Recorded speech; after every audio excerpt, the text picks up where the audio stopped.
Welcome to our channel. Today we how to subscribe to Slack Connect detailed guide step by step clearly.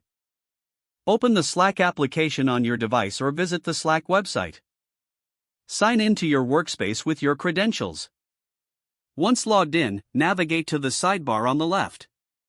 Look for the option labeled Slack Connect. Click on Slack Connect to open the feature.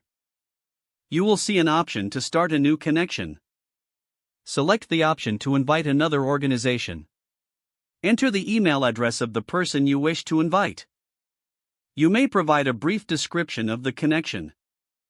Review the invitation details to ensure accuracy. Click on Send Invitation to proceed. The invited person will receive an email notification. Once they accept, you will receive an alert in your Slack app. You can now begin collaborating with the newly connected organization. To manage your Slack Connect settings, return to the Slack Connect menu.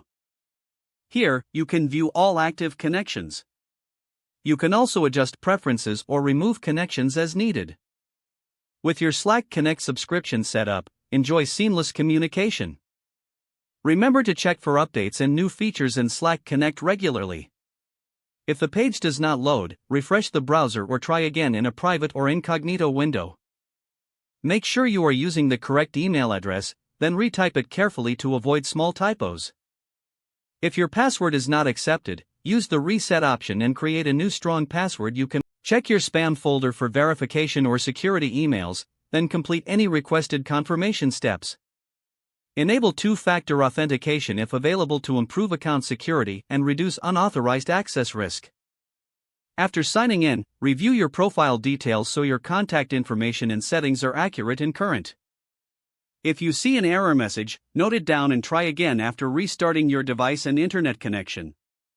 Log out when you finish, especially on shared devices, to keep your account and payment information secure. If the page does not load, refresh the browser or try again in a private or incognito window. Make sure you are using the correct email address, then retype it carefully to avoid small typos. Don't forget to like this video and subscribe to our channel for more step-by-step tech guides.